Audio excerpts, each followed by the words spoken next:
clase de ondas 3 de física plan común. Bueno, para empezar vamos a ver las teorías con respecto a la luz. En la naturaleza de la luz tenemos primero la teoría corpuscular.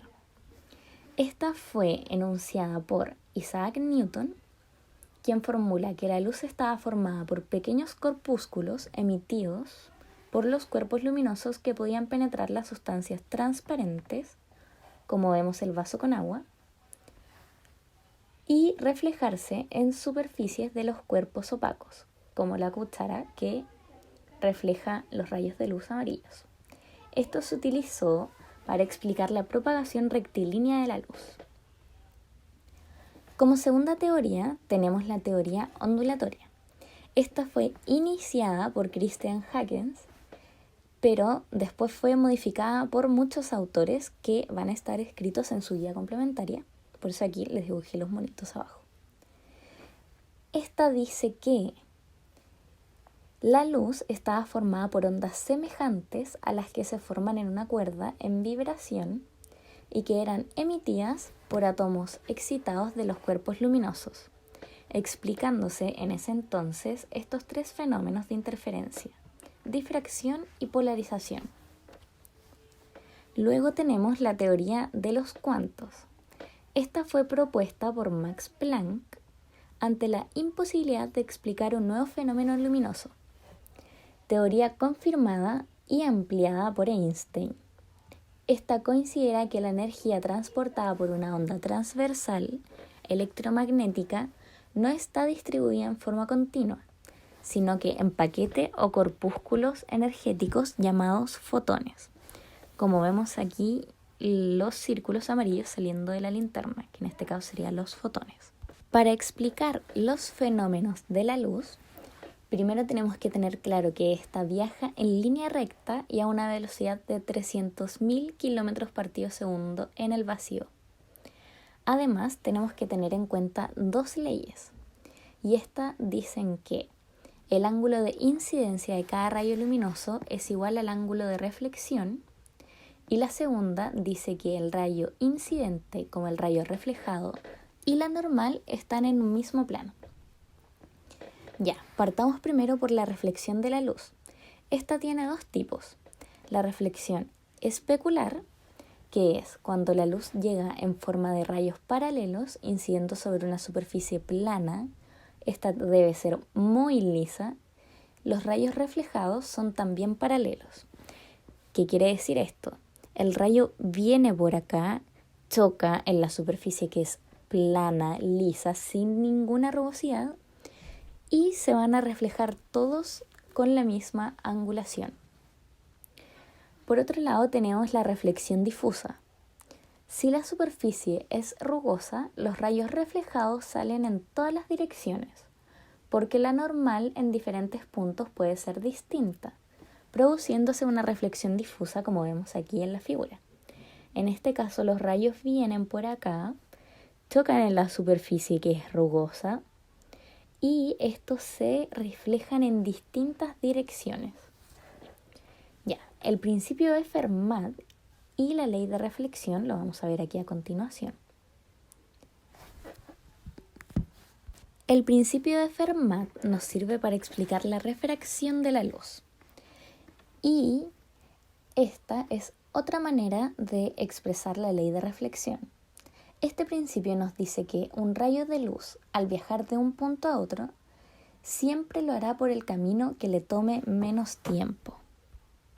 Ahora, sigamos con la ley de refracción, con el fenómeno de refracción de la luz. Un haz luminoso experimenta una refracción al pasar de un medio a otro, distinto de un índice de refracción absoluto o refrigerencia. Al ocurrir esto, cambia la velocidad y la dirección de propagación. Para calcular la velocidad de la luz en un medio, tenemos que C va a ser una constante de 3 por 10 elevado a 8 metros por segundos, que es la velocidad de la luz en el vacío. V es la velocidad de la luz en un medio y N es el índice de refracción absoluto, que siempre nos lo tienen que dar. Ahora expliquemos la ley de Snell. Esta es la razón entre los senos de los ángulos de incidencia y de refracción. Es constante para un mismo par de medios. ¿Qué quiere decir esto? Que la razón entre los senos, cualquiera que sea, siempre va a ser constante en el mismo medio, ya sea agua, aire. Conclusiones importantes de la ley de Snell. Aquí tenemos que si un rayo luminoso pasa oblicuamente de un medio de menor incidencia de refracción absoluto a otro de mayor índice de refracción absoluto, se refracta acercándose a la normal, como vemos aquí en naranjo. Imaginemos que arriba de la línea negra es aire y abajo es agua. Cuando alumbramos al agua, esta se va a refractar y acercar a la normal. Por otro lado, si un rayo luminoso pasa oblicuamente de un medio de mayor índice de refracción absoluto, como el agua, a otro de menor índice de refracción absoluto, como el aire, esta se va a refractar alejándose de la normal, como vemos aquí en la imagen en rosado. Veamos ahora, con respecto a lo mismo, el concepto de ángulo límite.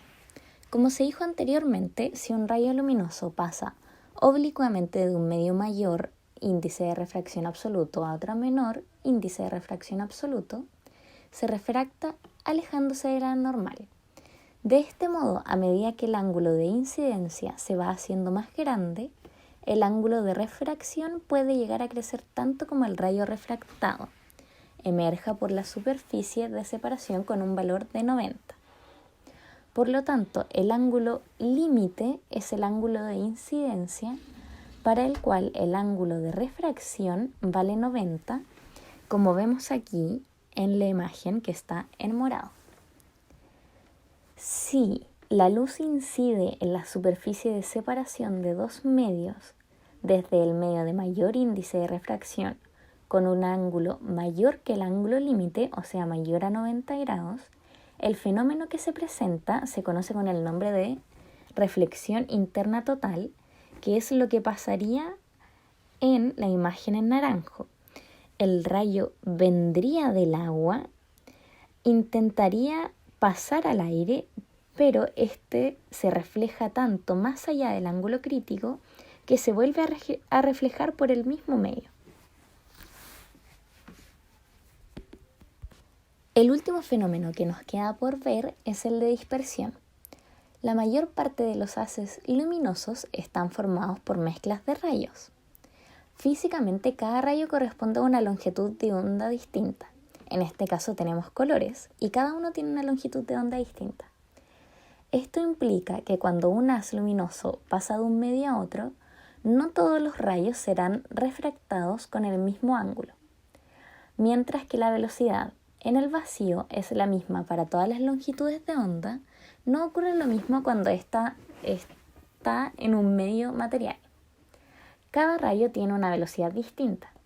Lo anterior se debe a que el medio material le presenta un mayor índice de refracción a los rayos con menor longitud de onda y viceversa. Podemos decir que la velocidad del rayo dependerá de su longitud de onda. Se dirá que un medio produce dispersión cuando presenta esta propiedad. Un ejemplo de esto, como dije recientemente, son los colores. En la imagen podemos ver un prisma. Si se hace incidir un rayo de luz blanca por el prisma, se obtendrán una serie de colores en la otra cara, en este caso del rojo al violeta. Al conjunto de colores que se obtiene del rojo al violeta se le da el nombre de espectro. Tomando este mismo ejemplo de los colores, el color y la longitud de onda es muy importante, ya que siempre nos preguntan la longitud de onda de los colores. Para esto, el fenómeno de la dispersión plantea la pregunta ¿qué es el color? Adhiriendo al modelo ondulatorio se interpreta que cada color como una onda con longitud de onda característica. La longitud de onda y la velocidad de la luz en el medio están relacionadas mediante la siguiente ecuación, donde lambda es la longitud de onda, v es la velocidad y f la frecuencia. Si la siguiente tabla nos presenta las longitudes de onda para distintos colores. Para esto, solo tenemos que reemplazar, aquí voy a hacer el ejemplo, por ejemplo el color naranjo, reemplazamos aquí la longitud de onda, despejamos y ya estaríamos listos.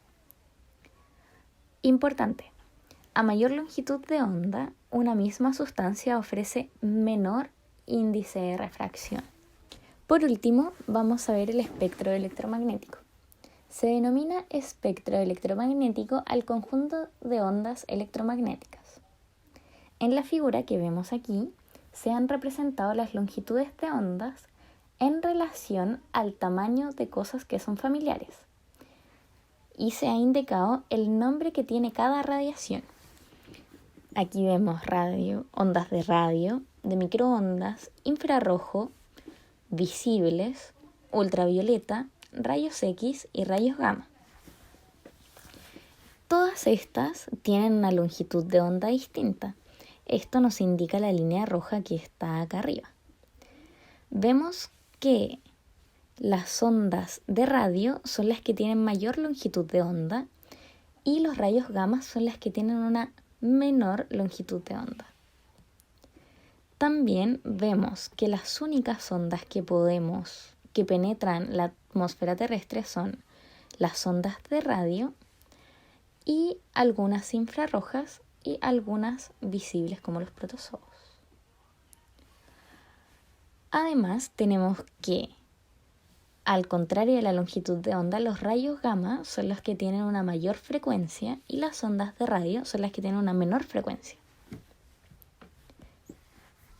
Y esa ha sido la clase del día de hoy. Acuérdense que hoy día tienen una evaluación y gracias por poner atención. Nos vamos a ver en otra clase.